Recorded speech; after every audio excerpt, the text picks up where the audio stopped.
Okay, so today at the end of the class we were looking at this new algorithm for vertex cover okay, and that vertex cover algorithm was like you could either think of them as a recursive algorithm, okay, or you could think of them as an inductive algorithm, or you can think of them as an iterative algorithm, right. So this vertex cover algorithm that we made here was like this was an iterative algorithm.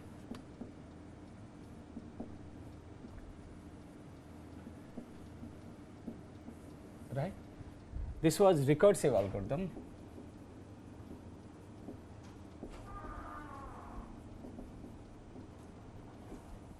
right, and both were kind of inductive algorithm.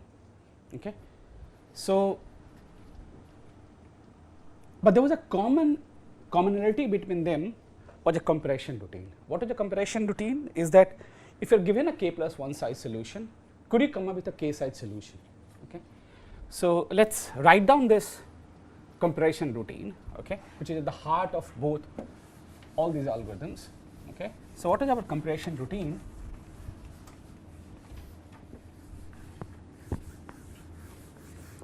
So, the compression routine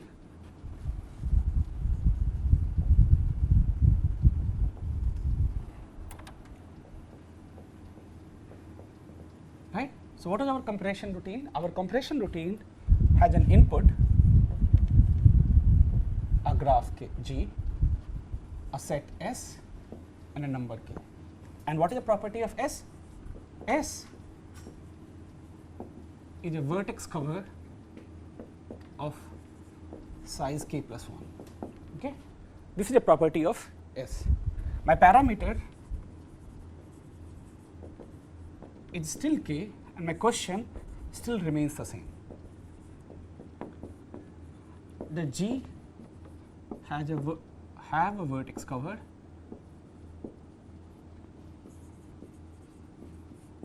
of size at most K, right.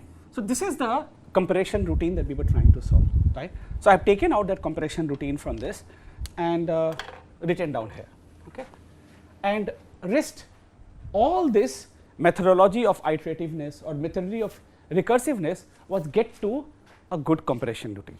That is all that it was.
So, how did we go about solving this?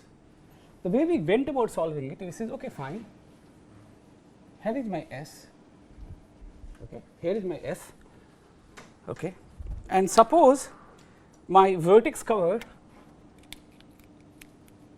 and this is my I independent set, okay, or let us say which is basically Vg minus S. You say look at any vertex cover of size at most K or whatever, it contains some vertices from here and some vertices from here, right. Now, what we said that let us guess the red portion of my potential Z, let us call this Z or whatever, right. So, what we did? We guessed Z intersection S, that is the first thing we did. And secondly, we said look, if there exists a solution of size at most K, then there exists one where it contains some vertices. Now, what was the task after that? The task is that these vertices are not part of the vertex cover, right, but they still form a vertex cover. It means if these guys are not in my vertex cover, then what we know? We know that if something is not in vertex cover, then this is right. So first property, so we guess Z intersection S, okay, and what was this, right? And added n of S minus Z, right? And we said that is this forms a vertex cover, right, of size at most k. Does this form a vertex cover of size at most k? So like, and we go over each such possibilities, we go over each such cases, and if for any of them we succeed, we say that here is your vertex cover. Or what do we return? If we fail in each iteration, right, we say that there is no vertex cover of size at most k. Okay? So this is all that we did. But there are some interesting things, there is some interesting structural theory which is happening here, and that is what I want to talk about this. First of all, what are you guessing here? So you are guessing Z intersection S, but what is the property of S minus Z? S minus Z is an independent set, right? Otherwise your answer is no. If this contain an S minus Z contained an edge, then you cannot find a vertex cover that does not contain any vertex from here. It means the guess was not appropriate, guess was not right. Right. So basically you are trying to guess a set so that the complement is an independent set. So or rather then we can say guess independent set of say I star of S, right? I could also say this algorithm, guess independent set I star of S, right? So that is a guy which is not going in the part of the solution, and check if S minus I star plus n of I star, okay, is this set had size at most k or not. It's the same thing, right? So rather than guessing this intersection, I guess its complement, which is nothing but guessing it independent set, because anyway only those are my valid guesses anyway. Okay. So what we can prove, very nice structural theorem, okay, and so what I want to prove is the following lemma. Let me think for a minute what should the statement. A vertex cover X, a vertex cover X of a graph G is minimum if and only if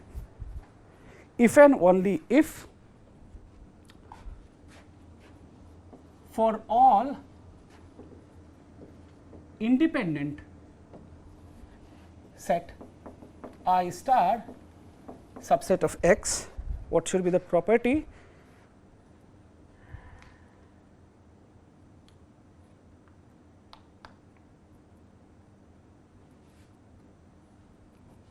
Okay. Every independent, if and only for all independent set I subset of X, neighborhood of I is larger than I. But where neighborhood of I? Okay.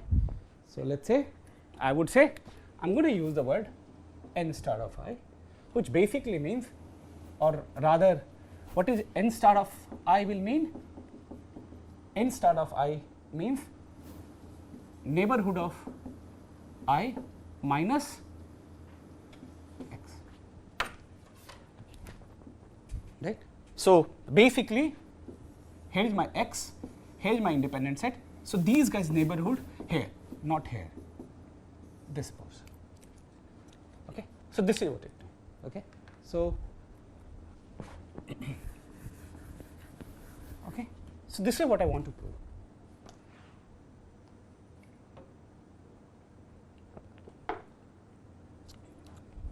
Okay. Imagine if I prove this, then That is what we are doing here, right? So what are we saying? We are testing whether my current S is a minimum vertex cover or not, right? If it is not a minimum vertex cover, this provides me a method, right, to check this, right? How do I check this? So I say, okay, fine, here is my, how will I apply this lemma? Given this S, okay, given this S, right, I go over all independent set, right, I check its neighborhood here. If this set is larger than this, right, for all I, then I say, then the S which you have given me is actually a minimum vertex cover of my graph. So you don't have a vertex cover of size at most k, right? But if you don't, then why did you fail, right? It means the n star I, look at n star I, why will you fail? N star I is strictly less than I. Then what happens? You pick up all these vertices, right? Then you pick up S minus I plus n star I, right? Now, S minus I is a fixed object, but because n star I is strictly less than I, this union this is less than equal to k. Now test that they form a vertex cover, right? Because this anyway takes care of everybody else, then what is left after this, right? Like only edges which are incident to E which are not covered by this are incident to I, and those edges can be completely taken care by n star I, right? So I union this S minus I plus n star I does form a vertex cover of size at most k. So this lemma does provide me a witness when something is not a vertex cover of size at most k. Like if x is not a vertex cover of size k plus 1, I do provide you a witness, hey, then here's your vertex cover of size at most k, and then you are done, because that is what you are going to enumerate. So basically this algorithm is algorithmization of this, like you're making a algorithm out of this lemma. But this is the structural lemma which we are going to prove, right?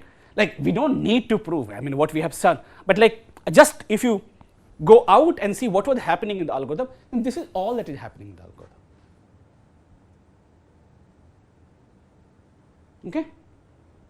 So I'm not going to prove this to you, this is an exercise. I'm going to prove something more stronger for you, which is and then, but I'm going to use in, okay.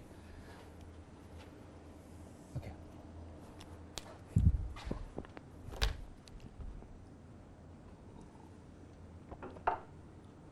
Is this idea okay? Okay.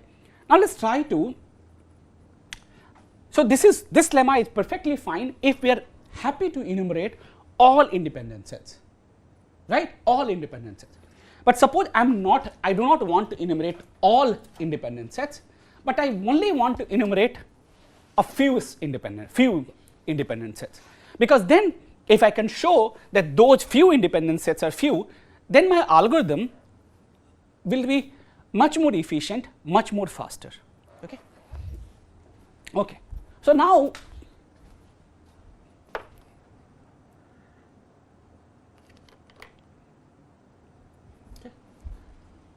okay. Imagine that I did not want to enumerate all independent sets for S, right? So, but I want to enumerate, or I want to enumerate or test something. I want to enumerate or test, okay? Only those are maximal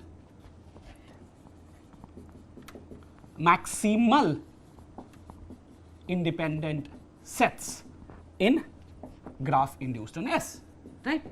I do not want to enumerate all independent sets, but I want to enumerate only maximal independent set. And what is a maximal independent set? An independent set where you cannot add any extra vertex without adding an edge in that graph, right? Is that fine? Okay. Okay. So for example, let's say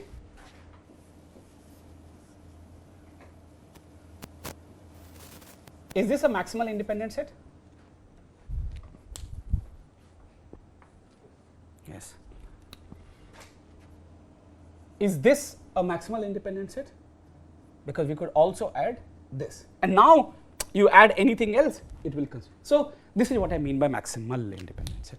An independent set in which you cannot add any extra vertex. Okay, fine. Now, so now let's suppose I know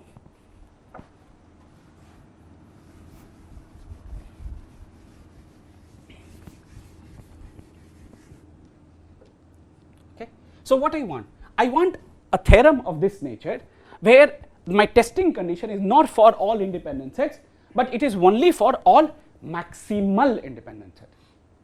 You get my point? So imagine, now go back to our algorithm, and now we ask ourselves that we only enumerate all maximal independent set. Here is my S, right? I enumerated some maximal independent set I, and here is my Vg minus S, and here is its neighbor. Should the same testing is okay?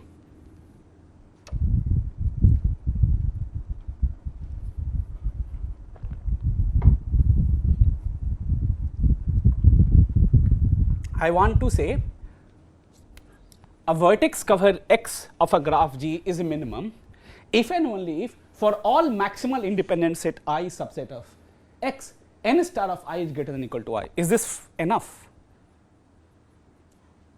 This will also hold for maximal independence. What? Yeah, it holds, but that is it if and only if? Is it possible that if the condition holds for all maximal independent sets, then can I say that my given vertex cover is a minimum vertex cover? Look, what did we say? Look at the converse of this when we were trying to say. We said if for every independent set neighborhood is larger, then X is a minimum vertex cover. You get my point? That's forward direction. If you succeed, that's great. But if you don't succeed for only maximal independent set, can I then say that look, your X is actually a minimum vertex cover?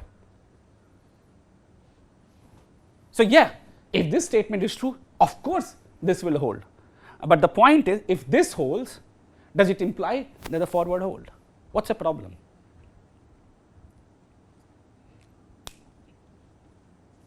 If the cardinality of a particular maximal independent set is strictly less than a maximum independent set. I mean, not all maximal independent sets have the same cardinality. Might not hold, like the reverse direction might not hold for all. But a maximal independent set is also independent set, and the lemma tells for all independent. What? A maximal independent set is also an independent set. So, and the lemma like tells about for all independent set. It should hold for maximal. But will if and only if hold? Imagine yourself, look at the constraints you are writing, right? Either you are not understanding some very basic things, but let's write it down. Okay, so what are we saying? So here's my lemma, potential, okay?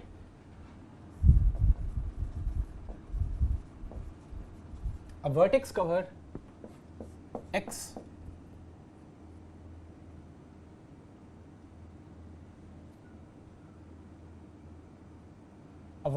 X of a graph G, okay, is minimum if and only if for all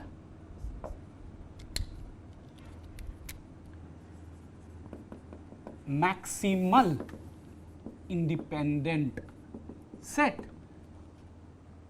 I subset of X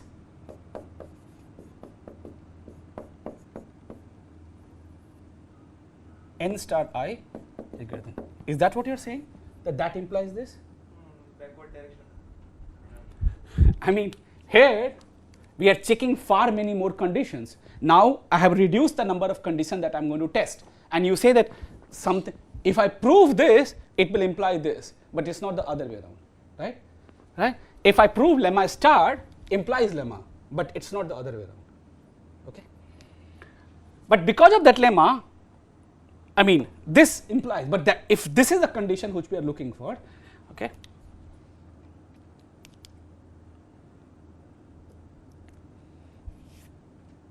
you understand my point? So it's not at least straightforward, and I literally gave you the proof for this actually. If it is a minimum, then if you had this, then you change that, that's a contradiction, that's a minimum. If it is not a minimum, you can do very similar thing. Okay, but we'll try to do this. Okay.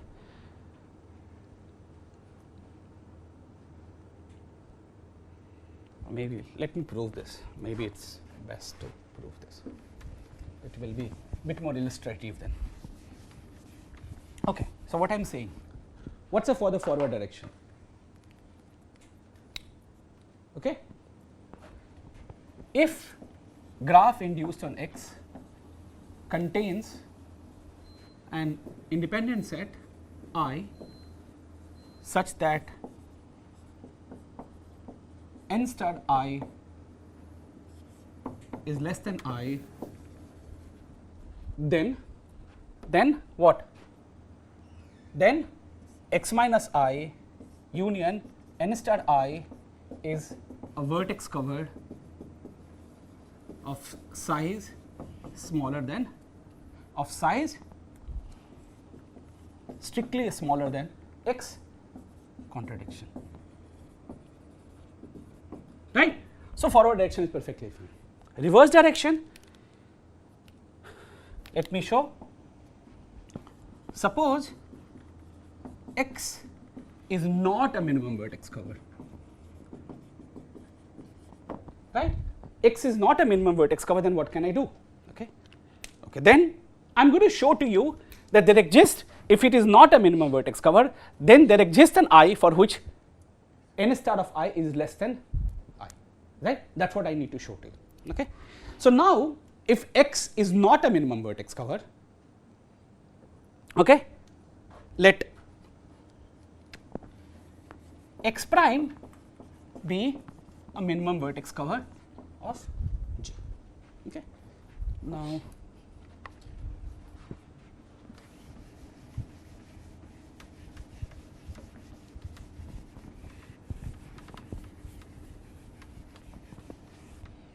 okay.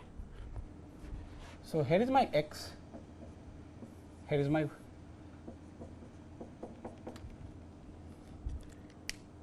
and look at X prime. X prime is here and somewhere here. So this is right. This is my X prime, X prime. Okay. Now let I equal to X minus X prime. Okay. Let I equal to X minus X prime. Fine, and I is an independent set contained inside X. I is independent set contained inside X. Agreed?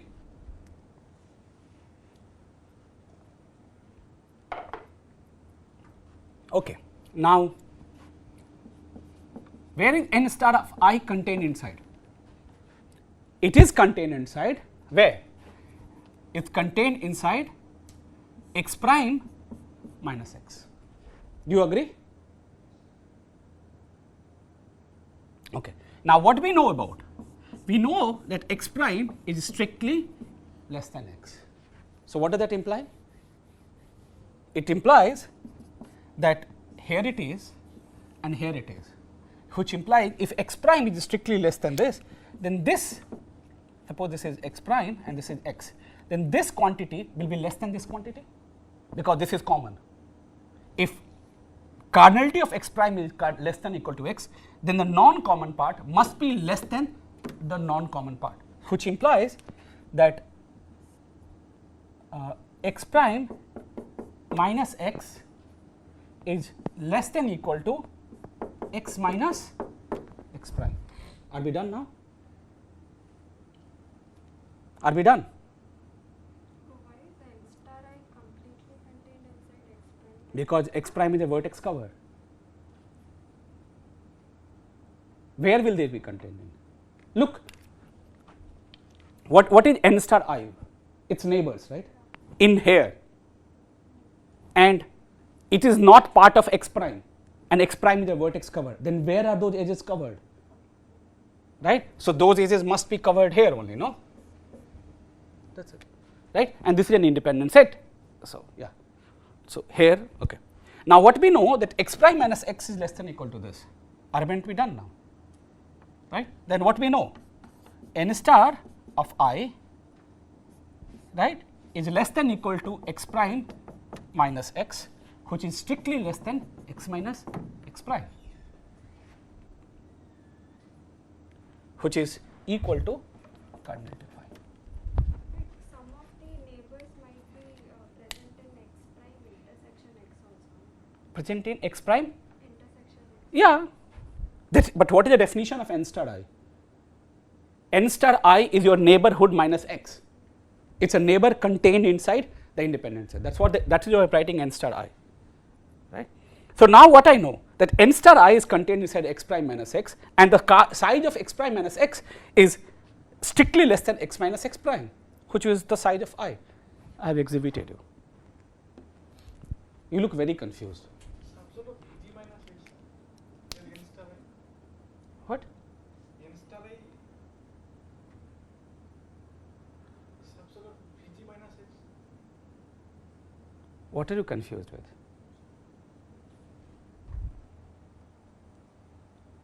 In the definition, the n star I belongs to the independent set. Vg minus x.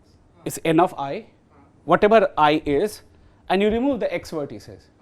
So if I look at this set, what is n of I? It could contain this or it could contain this. From this I delete this. What is remaining? It is here. So this subset of Vg minus x. Yes. So you write x star and That is also true. What is this? this is subset of x dash minus x. You have written. That is also true. What's wrong in this? X star is the vertex cover. X prime is a vertex cover. X prime be a minimum vertex cover of G. Look at any edge here. Look at any edge. If this is not part of this, where it is contained, this endpoint?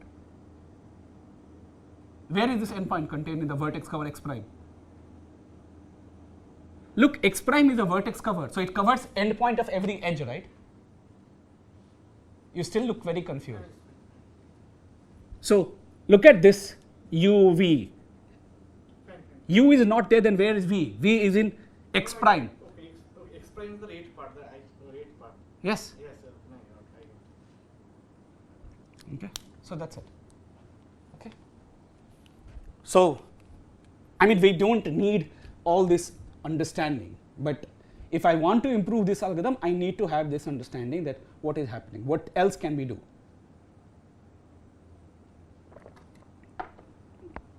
Okay. But unfortunately, what happens is that I cannot say for all maximal independent say this, okay? Because what happens is that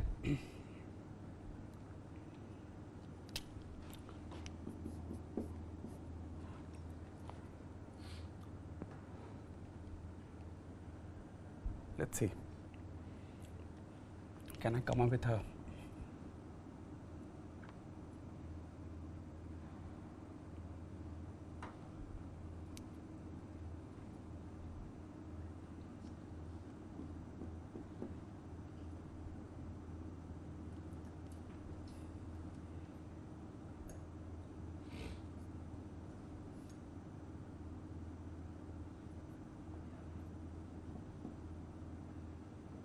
okay, it's very hard to. Okay, so let's see if we can prove from here.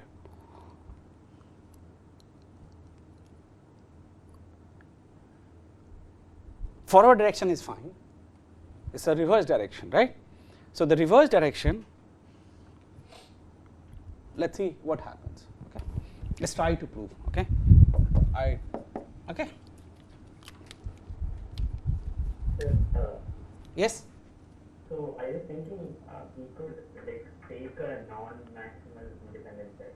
Okay. Like index we could give an argument that if there is if the condition that n star of I is less than I Huh? for some non-maximal independent set holds, Huh.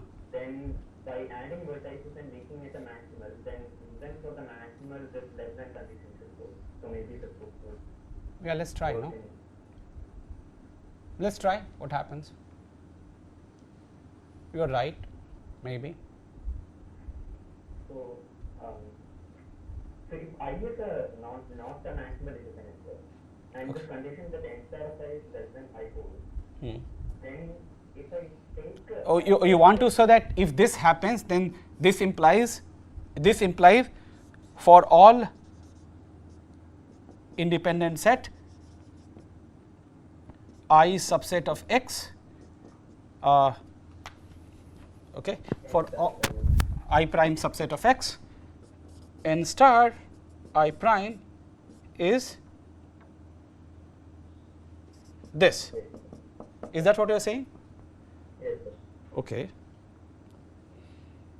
So I was thinking we begin with some I prime, and then we could if this is not maximum, then it means that I could add another vertex from X to this set I prime. Okay.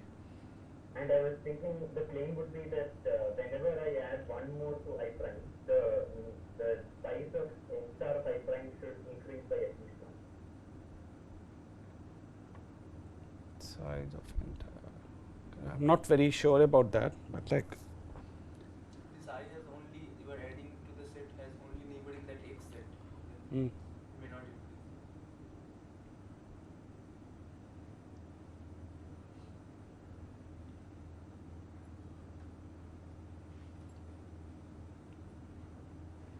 So I proved. The reasoning, like the sort of reasoning I had for that was that if I take a vertex from X, then it should have at least one neighbor in vertexes C without X, right?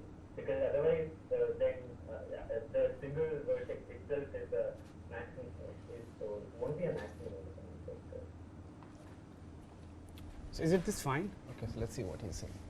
Like I don't see the proof following your chain of thought, but like maybe, I mean, I do not know. Okay, so let's see. Okay, so what you're saying, pick up any I prime independent set, engulf him, okay, into some I maximal, okay. Yeah, and that's the most natural way of doing something. Fine. Then When I said it out loud, I realized there was something in the thought. yeah. Okay. Okay. So let's try what we try to do. That if I have to show something interesting here, right? If X, let's see what we get. Okay. Let's try. Suppose X is not a minimum vertex cover, right? Then I would like to have something of this nature, right? But if X is not a minimum vertex cover, we know that this condition holds, right? So if X is not a minimum vertex cover, then what I know, there exists and I such that n star of I is less than or equal to I. This is true. If X is not minimum vertex cover, there exists an I, right, subset of X such that this condition doesn't hold. So let's take that. Or I'm going to call that I prime, I prime, I prime. Okay, but let I be a minimum vertex cover, let I be a maximal independent set containing I prime.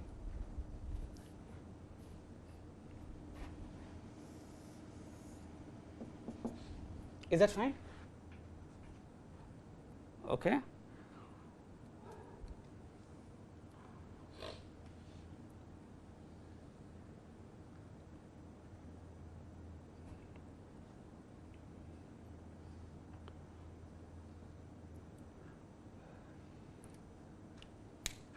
Now what can we do? No, so I star is not maximal. I is maximal. Right? What?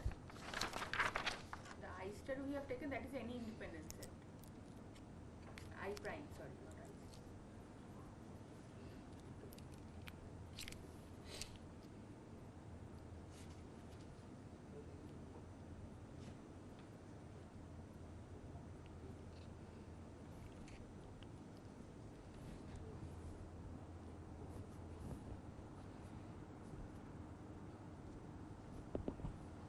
Okay.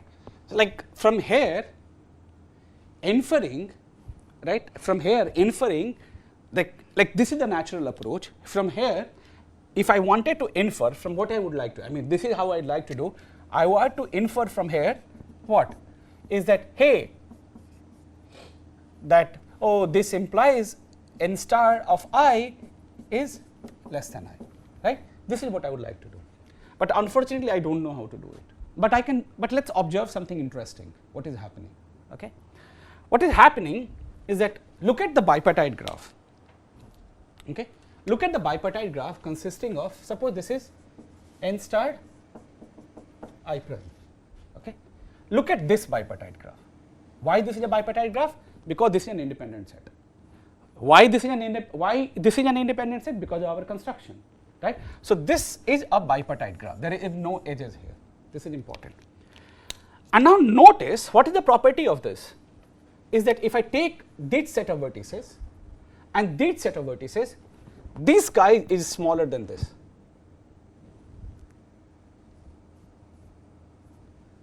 Do you get my point? N star I prime and independent set. What? N star I prime. Hmm?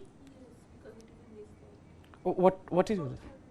This is an independent set. So any subset you take here, but look at this bipartite graph. Can you see something interesting in this bipartite graph? Look at this independent set. What is the property of this? That in this maximal independent set, there is something interesting happening.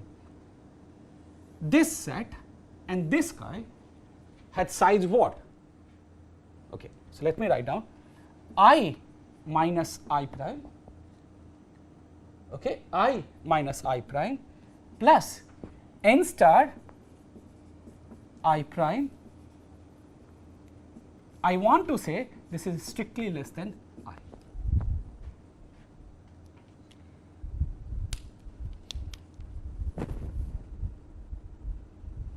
Is that correct?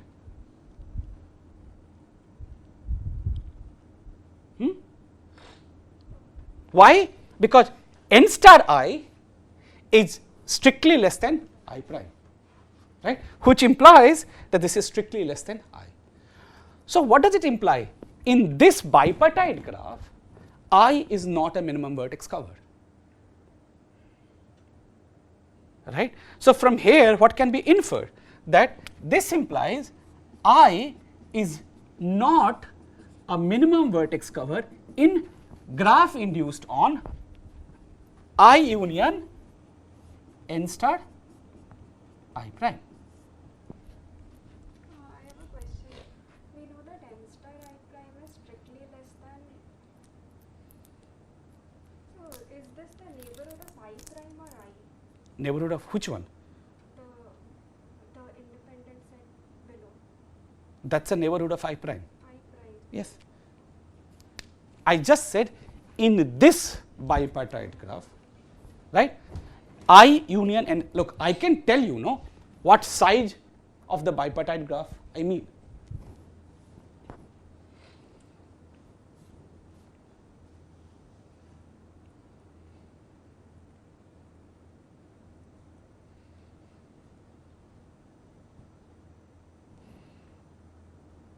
Okay. But then what does that imply? Now if I come to your answer, if I is not a minimum vertex cover, even in this smaller portion, this would imply why?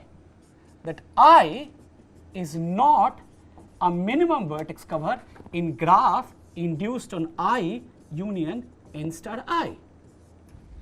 Because n star I is only larger, it is not smaller. Right? So now if I change my condition, if and only if for all maximal independent set, if and only if for all maximal independent set I subset of x, okay, I is a minimum vertex cover of graph induced on I union n star I, right? If I put this condition, whatever I wrote here, I proved, then definitely reverse direction is done. We just proved it. What is not clear, why forward direction will hold? Because now we change the condition here, so now we have to go back and prove why forward direction holds, right? So the reverse direction is perfectly fine because we went over the reverse direction, whatever condition we could come up with, we just went and put it up, right? So of course we prove reverse direction, right? What I am saying, if and only if for all maximal independent set I subset of x, I is a minimum vertex cover of graph induced on I union n star I, right? Okay.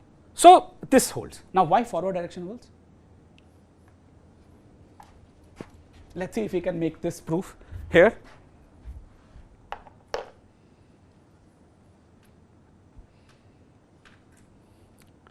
Does it matter forward direction? Suppose it is not true, right? What is it? If vertex cover of a graph is minimum vertex cover, look, fine, right? If Gx contains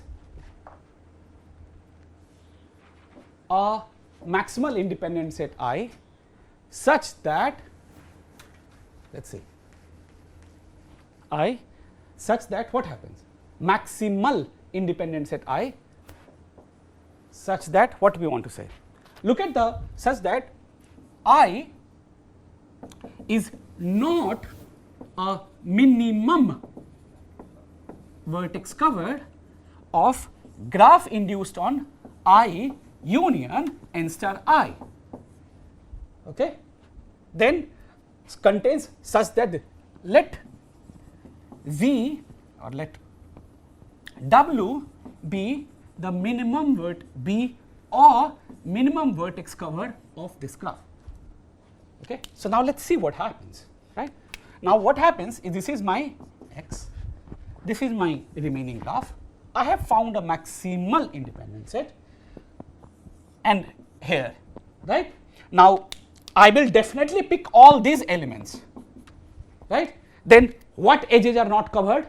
Only edges which are not covered are going across between these. So this is my I and this is my n star I. So if I delete this, what edges are not covered? The edges which are not covered are here between I and n star I, right? And to cover that, what I am going to use? W, right? Then what I have got? Then x minus I union W is a minimum vertex cover, contradicting the fact that x is a minimum vertex cover of G, right? Okay.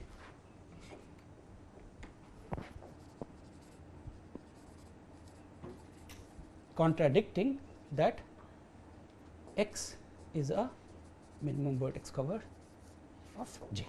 Is that fine? Okay. So now we are happy, we have proved a condition, but now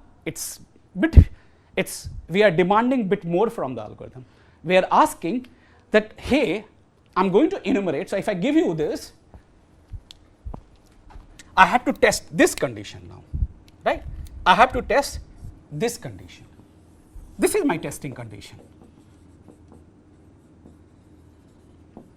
But what is the property of I union n star I? What is this graph? This is a bipartite graph, right?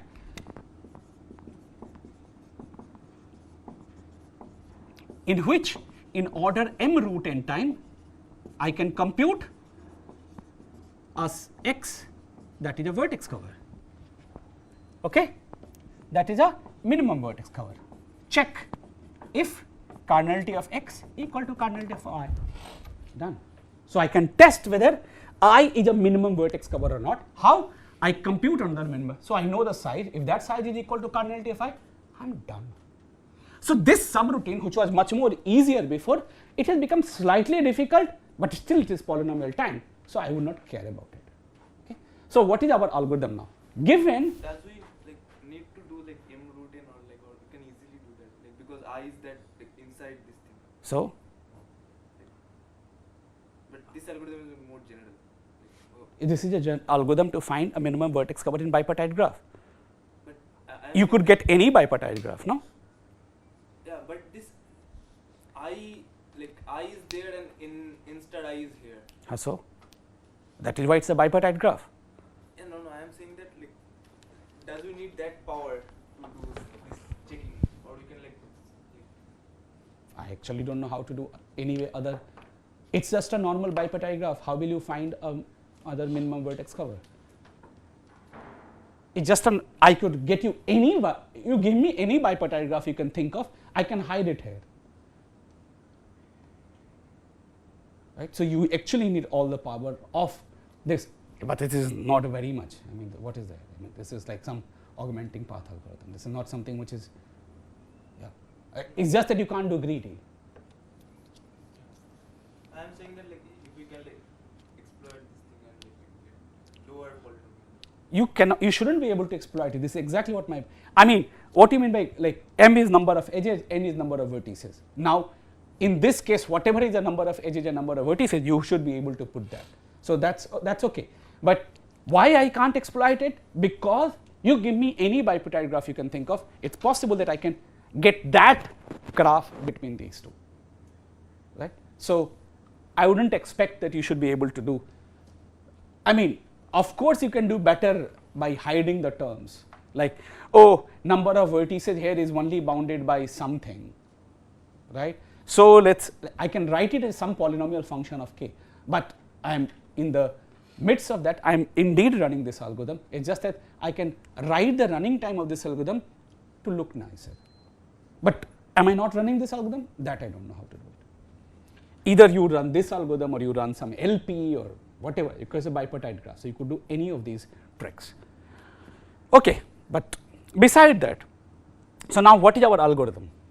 Okay, so our algorithm now is very simple. Okay, so what is our compression routine now? Okay, okay, so what is our compression routine? Our compression routine is very simple now. Okay, so what's our compression routine? Compression routine, I have got X, right, which is a vertex cover of size k plus 1. And what do I want to test? Whether it is a minimum vertex cover or not. So what I do, okay, enumerate maximal independent sets I subset of X, okay, or maximal independent set I in graph induced on X, okay, and check if I is a minimum vertex cover of graph induced on I union n star I, right? Check. If fail for all I, say X is a minimum vertex cover of G, else output a minimum vertex cover of G of size at most k. That's it, right? And how will I do? I told you how to do this algorithm.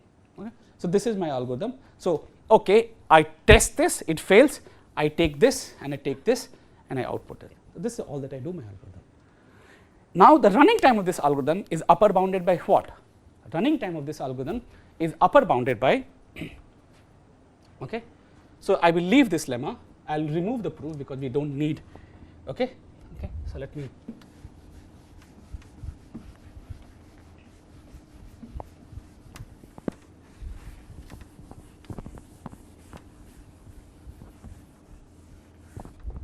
okay.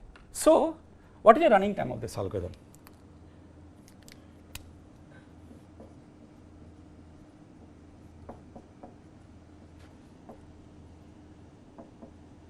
Means number of maximal independent set of graph induced on X times some polynomial, right? So now we have gone down to a very different question, completely combinatorial question. It has nothing to do with algorithms anymore. So now what is my question? So let's write down our combinatorial question.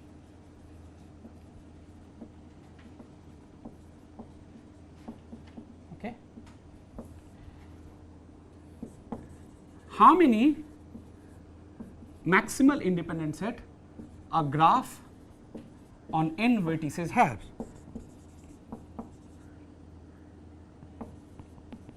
Right? What is a trivial upper bound?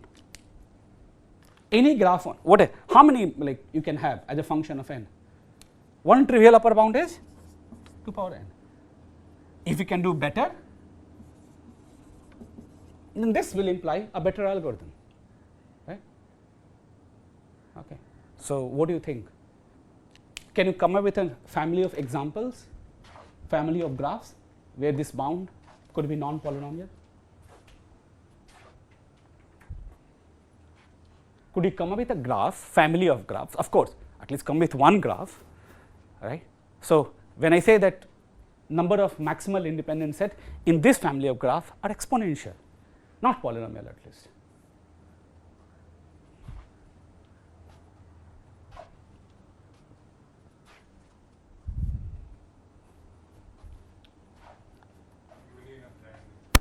Union of triangles. Okay. So if I take union of triangles, then disjoint union of triangles you mean? Like this you mean? Okay. So I have say n by 3 triangles. Suppose n is a multiple of 3 and all this. Okay. Jazz. So how many maximal independent sets do we have in this graph? Huh? What?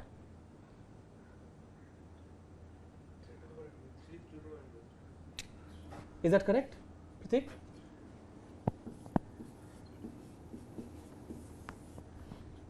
Right. So we know there are very simple graphs which can have that many maximal independent sets. Right? Can we come up with a family of examples which improves this? Like maybe 1.5 to the power. Oh, you know what this number is? What is 3 to the power 1 by 3? Check.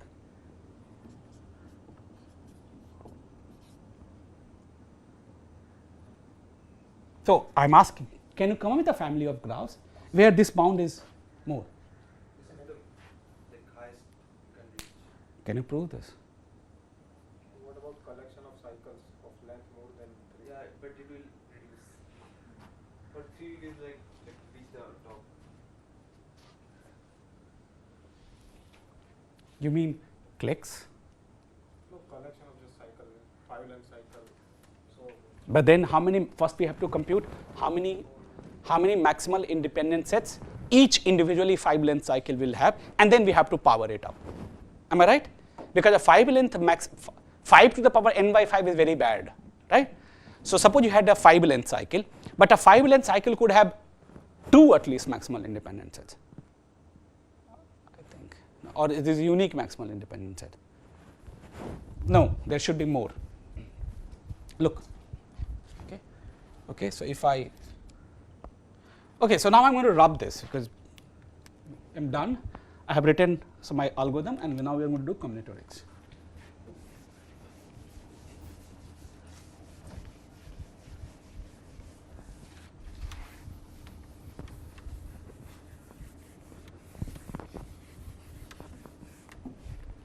Okay.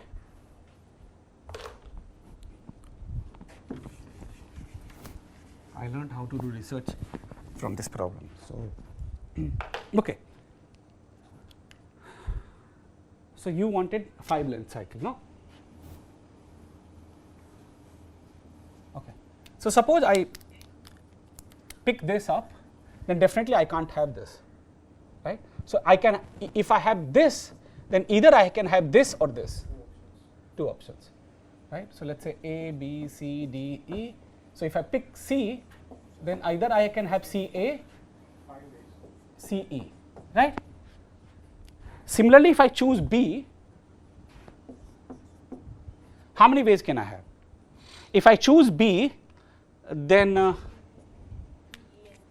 if I choose B, then either I can have One distance neighbor you can say. so BE and BD, right? Similarly, you will have to do, you have to take those numbers, whatever that, suppose this number is x, and x to the power n over 5. This is the number of maximal, because you should be, like if you look at the intersection with this small graph, it should be a maximal independent set. So distinct maximal independent set here, whichever is number is x to the power n over 5, right? Which should be much better than say 5 to the power n over 5. Then only it will be this Correct. result. Yeah. So whatever it is. Okay. So you're right. But now we will have to figure out if this is better than this. Right? Because look, base has increased, but exponent has decreased, right? So they are playing devil against each other. It just happens that this is the right number. Okay, let's prove it. Okay, let's prove this. I'm going to use some rules. If a graph has degree 1, degree 0 vertex, then what happens? It is part of every maximal independent set. So just like, so this like, if a graph has, like, just forget it for now, because they are useless for you. So you can assume that if at minimum degree of graph is at least 1. Now let x be, I'm going to prove this for anything, okay? I'm going to give you some sort of, okay? Pick a vertex V of minimum degree. It's a minimum degree. So D is at least 1, right? D, so what is the D? Minimum degree could be either 1, 2, 3, so on and so forth, right? Now notice another property. If I is maximal independent set, then for all V, I intersection closed neighborhood of V is not equal to 5, right? It cannot happen that you have a maximal independent set I and there is an V here whose all the V is also not there and all its neighbors are also not in I, right? Because then you can put V here, right? And it will not avoid, it will contradict the fact that I is a maximal independent set, which implies that if I is a maximal independent set, then it must intersect for every vertex its closed neighborhood, right? So for every vertex, either it contains this vertex or one of the vertices from its neighborhood, right? So that's all. We are done now. This is all the property I want, okay? So now what is the property of V? V is a vertex of minimum degree, right? V is a vertex of minimum degree, say D, it's a minimum degree. Okay. Suppose it has a degree D, and suppose V1, V2, Vd. What we know, either V is part of my maximal independent set, but if V is a part of maximal independent set, what happens? Can these be part of maximal independent set? No. They must be excluded. If V2 is part of maximal independent set, its neighbors cannot be part of maximal independent sets. If V1 is part of maximal independent set, then, okay. So number of maximal independent set of this graph is upper bounded by T of n is less than equal to, right? How many sub problems we are making, or how many different? Okay, so you count all the maximal independent set where V1 is present, or all the maximal independent set where V is there. So basically you have D plus 1 times problem times what? T n minus how much? Look, this is where I was being clever. I chose V to be the minimum degree. So if V is of the minimum degree, you delete how many neighbors does V2 has? At least T. It could be more, right? So D plus 1. Okay. I could not have said if I would have picked V any arbitrary vertex, but because we have selected V, which is of minimum degree, what does it imply? That when I look at any other vertex, that also if you try to put in your maximal independent set, then what is the basic? Basically what it means that let's find all maximal independent set containing him, which implies delete him, find and all its neighbor, find all maximal independent set there, then I am going to add V to all those maximal independent set. That's all that it means. Now, what is this recurrence solves to? What is this recurrence will solve to? What will this recurrence solve to? D plus 1 to the power upper bounded by, okay, where D is at least 1, right? I mean, yeah. So, what will happen? So, it depends on D, right? So, number of maximal independent set is max over D, D plus 1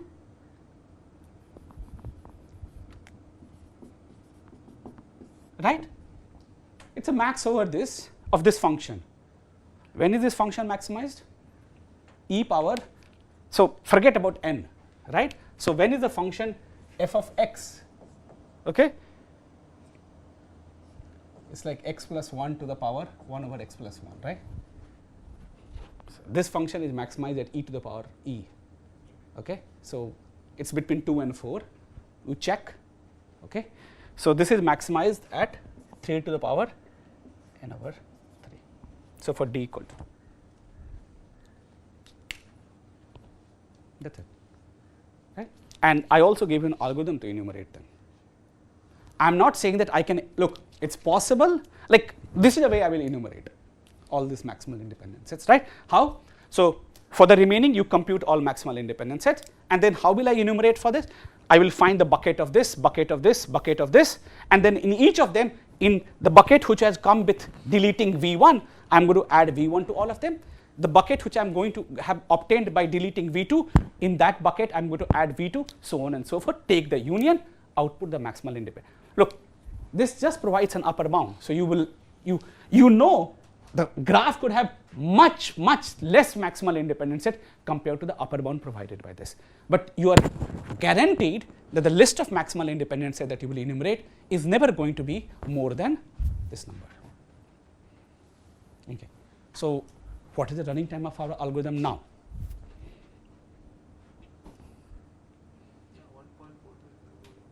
So, now our algorithm is going to do this point and return, what is this?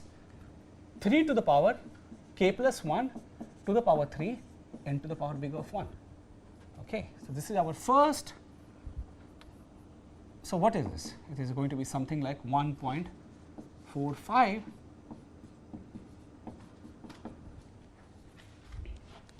okay, but this tells us something, right? This tells us something, right, that why don't we apply these kind of tricks directly on the vertex cover itself? Because, why? Because what is the property of a vertex cover? Either I go into my solution, if I do not go into my solution, then who has to go into the solution? All my neighbors. So, that is a very nice, I mean, so this method, rather than doing so much of hard work, why can't I apply this way of combinatorics directly on the problem itself, and let us see what happens, right. So, notice, let us go back, right, let us go back to our methodology which we developed when we developed this W and we get 2 power k algorithm. Let us go back and try to see what does this tells us, okay, okay, okay. So, now it is time for compression routine to go away. So, what we learned that for vertex cover we can do compression routine in 2 to the power 3 to the power k plus 1 by 3.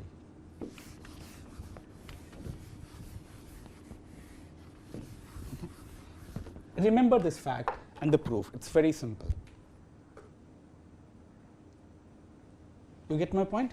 This, remember this fact, okay, and the proof.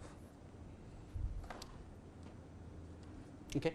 If I ask you how many maximal induced matching in a graph is, that's just basically one regular graph, one regular induced subgraph. What is independent set? Is a 0 regular induced subgraph. So what will be one regular induced subgraph? Are they 2 power n? Okay, I don't know, but anyway. So what did we do when we designed 2 power k algorithm? We said, hey, here is a set W where for edge uv I can put u and v, and we are guaranteed that there exists x of size at most k such that x intersection w is fine. Okay. So I'm going to, I say is not equal to 5, right? And that gave us an algorithm of w to the power k, and we were very happy. But imagine that w, now I'm not going to give you, I'm going to give you sets S1, S2, S3, SL. Okay? Suppose I give you sets, right? And I'm going to tell you, hey, there exists x of size at most k such that there exists such that for some I, Si is a subset of Si is a subset of x. So I have generalized this from singletons, so now to subsets of objects, right? And what I'm trying to tell you that, look, W, what is the property of my x? That it is either going to contain S1 completely, either it is going to contain S2 completely, either it is going to contain S3 completely, SL going to completely, right? You get my point? Now if we have such kind of recurrence, such kind of W if we are able to get, what kind of algorithm will we do? Let's see. And how do we analyze that? That's more like that.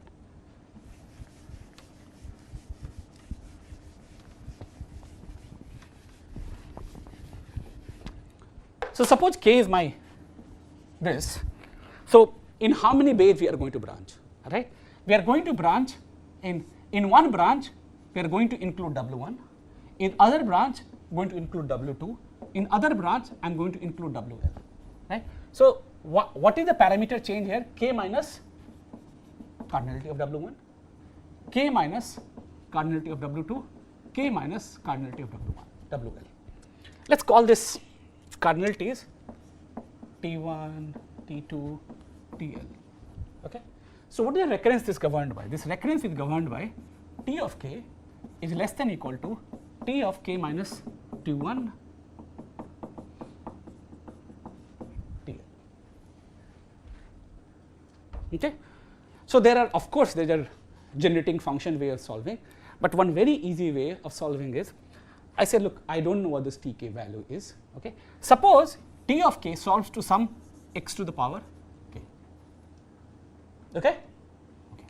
So now what I want, suppose this the base is x, then what I want x power k should be less than equal to x to the power k minus T1, right? And basically what you can say that x is the positive, in fact there is unique, x is the unique positive root of this equation.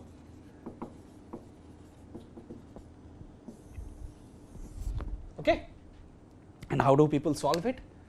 At least I use Mathematica or Wolfram Alpha. I can't solve these equations. Okay. I can't solve these equations. Right. So basically how will you solve it?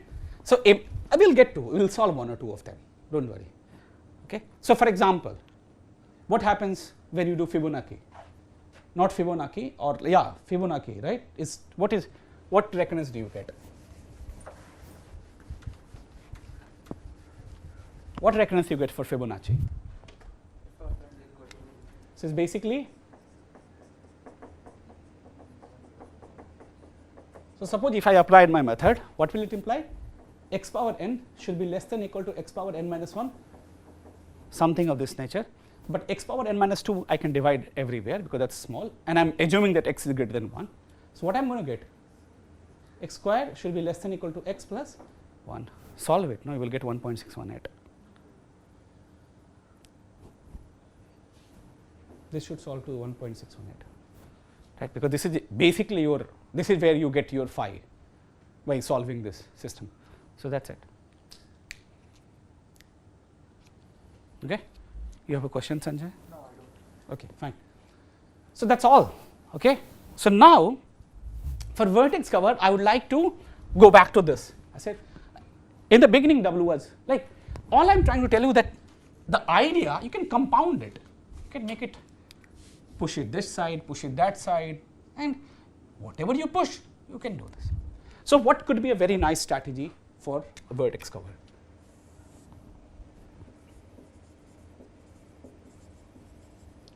I have a vertex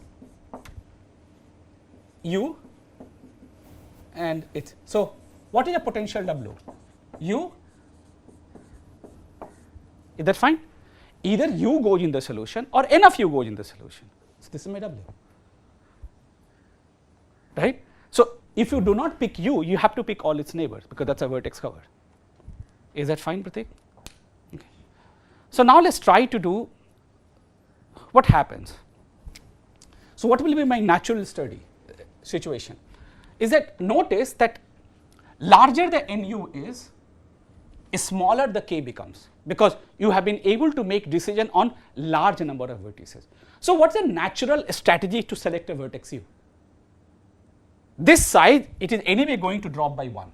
K is only going to drop by 1 here. If I look at this, what is going to be this? K minus 1, and this is going to be dropped by K minus, right? Now notice, if you fix, look at the recurrence T of K minus 1 plus T of K minus 1. Look at another recurrence where this is same, but this is K minus 2. Look at another recurrence, this is same, plus this is K minus 3, right? It appears that if you look intuitively, here you are going to put up a tree with a smaller value of K. Here you are going to put up a tree with a slightly larger value of K. So larger you drop the measure, the smaller the overall tree size should be, right? So then if I understand this, what should be the strategy for selecting U? Pick a vertex of maximum degree. Okay. Okay, so that's our algorithm, right? So what's our algorithm? So we need to have some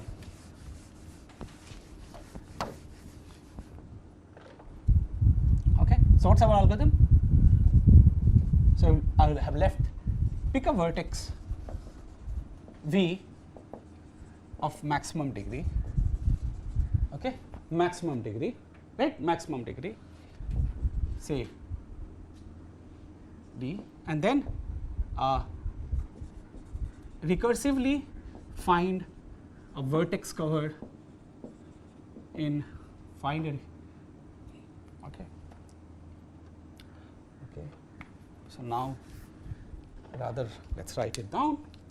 My favorite, G comma K is a yes instance if and only if G minus V K minus 1 is a yes instance, or G minus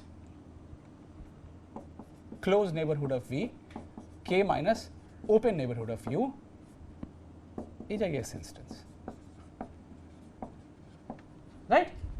So you just recursively either branch on this or branch on this, right? If either of them return yes, you have a yes. Okay. But now there's some issues, right? Suppose, of course, we need a base case, right?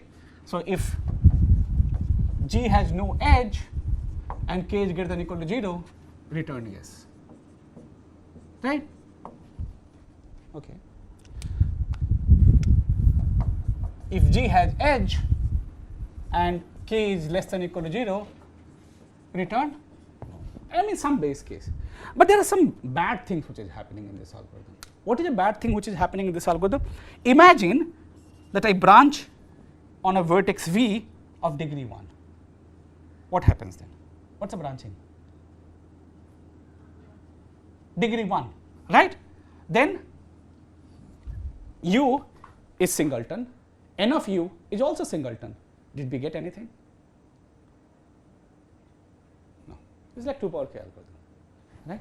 In this case, right? In this case, if v has degree 1, then the w is going to be v and n of u, and this is also has size 1, and this also has size 1. So t of k is at most 2 times t of k minus 1, which is 2 power k.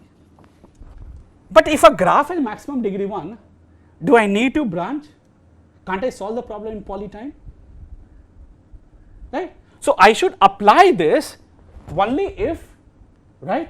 So what I should, if G has minimum degree at most 1, see if minimum vertex cover of G has size at most k, right? You return yes and no accordingly. Return yes and no accordingly, right? So if the minimum degree is at most 1, then you never branch at all. You just solve it in polytime. You never to go further, okay? Then what happens? Now at least, so when you are branching, V, W, X, maximum degree is at least 2. So n of u is at least 2. So what's the recurrence then? What's the recurrence then in this case? Okay. It's the same thing, no? So what it will solve to? But if a graph has minimum degree, maximum degree 2, what is this? Paths and cycles. Can't we solve this in polytime again, right? So we should, like, you understand? So you, things where you don't have to try many possibilities, please don't do that. So this is how you increase your base cases. So can't we like reduce this one and remove this one and two vertices? We'll get there. Yeah, we should be able to remove them. Yes, we can, we will remove them. I have 2 questions. First, this is G minus V or this G minus N. So we have 2 options. So it seems like dynamic programming.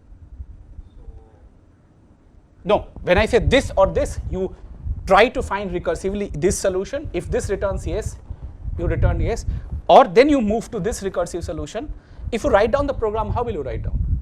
If we see this, like if either of this returns, these 2 calls return yes, right? So it's not DP. I mean, it has absolutely nothing to do with DP. I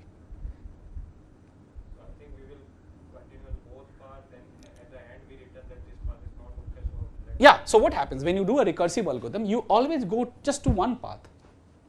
You always trace back one path. If this path returned you correct, then fine. Otherwise you go where you bifurcate it, then you, so it's basically it's a big tree and you are searching over this tree like in some traversal, right? So this is basically a recursive algorithm. At any point of time, like you started here, it calls something else, it goes something else, it goes some, if this branch returned yes, then it returned, otherwise it returned no, then it goes to that call and then it will process the, by picking up all this and going backward, right? And another is we say that we delete this vertex V, highest degree. So after that, to modify our vertex store of remaining graph, I don't think we have to do much of the operations. Just delete the Yes. V if it exists. Yes, and then you, yeah. Like I didn't write the full algorithm, but when I say G minus V, this is what? So you deleted V, and in the remaining graph, what are you looking for? If that V is there in vertex store. So you deleted it. No, then you are looking for in G minus V a vertex cover of size k minus 1. G has vertex store of K. Just remove V and we have. No, what I'm saying, G has a G comma k is a yes instance, or which in sense says G has a vertex cover of size at most k, if and only if following statement is true. What is true? You fix any vertex, in particular maximum degree. I'm saying either G contains V and in the remaining graph there's a vertex cover of size k minus 1, or G contains open neighborhood of V and in G minus closed neighborhood there's a vertex cover of size k minus the size of open neighborhood. That's all that I'm saying, right? Now these are 2 possibilities. So my recursive algorithm has to run both possibilities, and if either of the possibility returns correct. So in recursive algorithm, never go beyond what is happening at this step. Otherwise, you're just making unnecessary. So it's like a recursion train, right? Which for these two things, it is going to return you a correct answer. How does recursion work? Don't worry at all. If you're going to worry about that, you're going to make your head unnecessary pain. Okay, so don't do it. Recursion means, okay, to do this, I'm either going to get this solution or get this solution. If based on these two solutions, can I infer a solution for him? That's it. Like when you do merge sort, do you care how they merge? Given these two things are sorted, what is your job? Like how they are sorted is a job of recursion. What is your job? Given an answer to this, which is sorted array, merging is a difficult task, right? So similarly here, when I say I'm going to recursively call delete v and I'm going to find a k minus 1 size solution, what can it return? It can either return that yes, g minus v has a vertex cover of size k minus, then what will I say? Okay, fine, then take that vertex cover of size k minus 1, I can add v, and for g I can get a vertex cover of size k minus 1. But suppose it returned no. I look at the next answer. I say okay, fine, it just means that g does not have a vertex cover of size at most k containing v. I look at this other side. Okay, fine, if you don't contain v, then you have no choice, you have to contain all the neighbors of v, and this is what I explored here. And I asked, is this return yes? If it returns yes, then that's perfectly fine, because that is also a vertex cover of g, and I'm done. If this also said no, then what does it mean? Okay, so this graph neither has a vertex cover of size at most k containing v, nor it has a vertex cover of size at most k containing its neighborhood. It just implies g does not have a vertex cover of size at most k. So do not worry about recursion. You write your recursive procedure and say, hey, these two subroutine is going to return me a correct answer. And how will you prove that? Induction. Because my k value has changed. So inductively this algorithm is going to return correctly. So recursion is nothing but induction.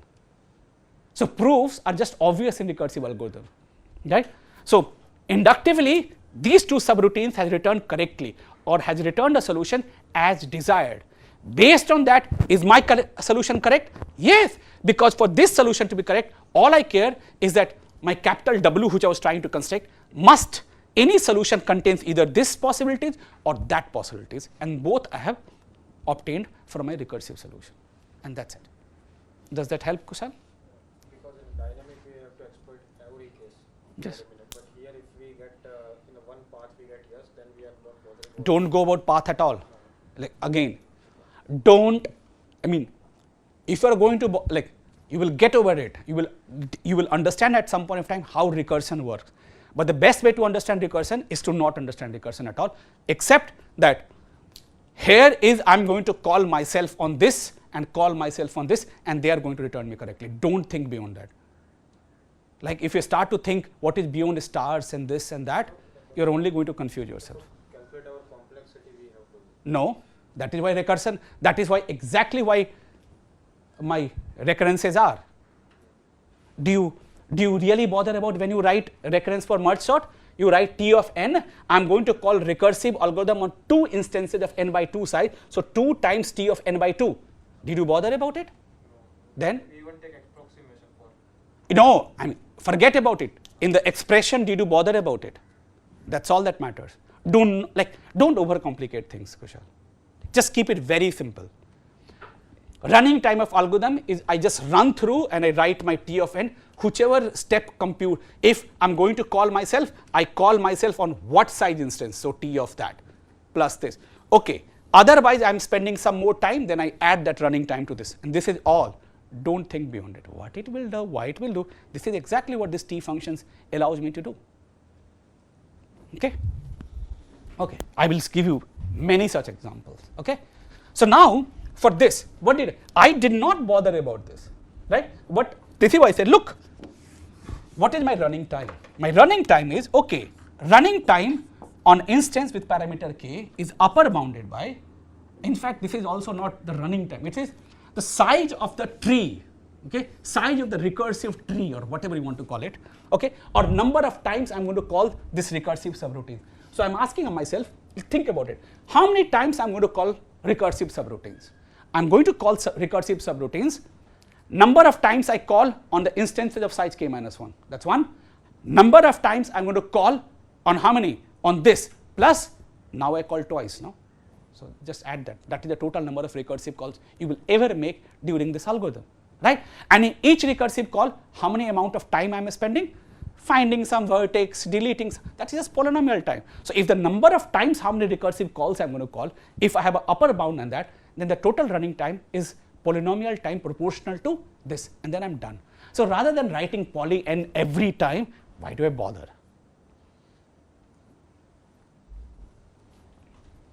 Okay, so, and I am being even more lazy, I don't even write, I actually write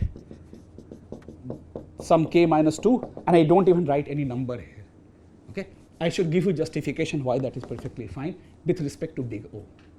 I will give you someday, but for now, otherwise it just becomes unnecessarily complicated to analyze the running time, and they don't matter a lot anyway. They can be hidden in big O.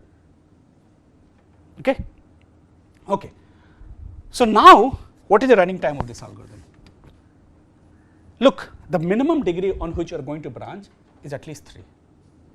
So t of k is less than equal to t of k minus 1 plus t of k minus 3, right? So number of recursive calls on instances of size k minus 1, or the number of instances like recursive calls on k minus 3, and I should add plus 2 because I am also calling here and here, okay, but forget it. So what is this? X power k is less than equal to x power k minus 1 plus x power k minus 3. What is this going to be? X cube should be less than equal to x square plus 1, no? Right? Solve it. What's the number you get? 1 comma 3 should be 1.45 or something, or something. It should be something very similar to. So in that recurrence, there is no n. No, this is, look what I said. I'm not counting running time of my algorithm. I'm only calling number of recursive steps, right? So recursive step, the moment k becomes something, look at the base cases here, right? We already deal with it, right? And every recursive calls k decreases. So n plays absolutely no role in the number of times I make a recursive call, right? But where does n play a role? N plays a role when in that particular recursive call I am checking these base cases, right? So what should I be running time? Number of times I make a recursive call into amount of time I spent in each recursion, right? Because I mean, ideally I should write t of n comma k and do everything, but since n plays absolutely no role in the size of my tree or the number of times I call recursive call, because I don't care n drops or not, but I'm definitely sure that k drops, right? So maybe my number of recursive calls which I'm making is much smaller, but it is definitely upper bounded by the changes which is governed by k. That's it. Okay. So read, there's a chapter in parameterized algorithm called branching. Okay. Read first 3-4 pages. It will give you why you can do this, why you can forget about, like I remember writing it very meticulously there. So like why you can forget these constants and this, like at least once one should see this. So just read those. I'm not saying read algorithm. There's like 2-3 pages about why many of these assumptions can be made, because it's like a recursive tree. In binary tree, number of leaves is upper. So if I do not care, for example, why will I forget about plus 2? Okay, why? I only want to count number of leaves in this tree, right? So what is the number of leaves? Number of leaves in the tree of this plus number of leaves of, right? Now why is this fine? Because in a binary tree, number of leaves, number of internal nodes is upper bounded by number of leaves, right? So 2 times this, then I'm done, right? So why should I make my life harder by writing plus 2 every, right? So rather than counting the size of the tree, what I'm going to count? I'm going to count the number of leaves in the search tree. And if the number of leaves I'm able to bound something nice, I know that every internal node is just twice that number. I'm done. So read those 2-3 pages, you will find all these tiny details, and then once you know how it is happening, just forget it after that. So we are ignoring these steps, like as we are like doing stuffs in this exponential polynomial. No, you can any like 2. Will you care? Look, imagine yourself that even if I had a tree, look at your look. Look at the number of times you call recursive calls in merge sort. What is this?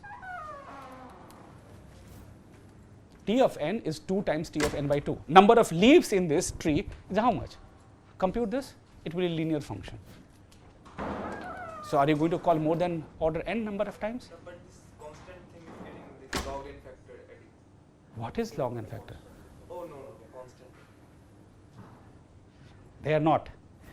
This is upper bounded by everything in between, right? So it never matters, okay, right? And polynomial time, because I do not want to do n comma k, because once I'm able, so the way to view first thing is, okay, let's count number of recursive calls and how much time we spend on each recursive call. That's one thing. So moment I said, oh, each recursive call we only spend polynomial time, so I can forget that because I will just multiply the end. So number of recursive calls. But now if I have to number of recursive calls, if I have to write, okay, number of recursive calls done on those plus something which I have done now, right? I have to add 2 times I did. But rather than doing this, okay, but rather than doing this, we'll say, okay, let's count the number of leaves in this recursion tree. I will tell you next lecture, like these things how it is done, but I would also, right? So now if I do this, I can forget this plus 2, right? Then my expression becomes easier to analyze, easier to understand, and that's it, okay? So we will do more things like this in the next class.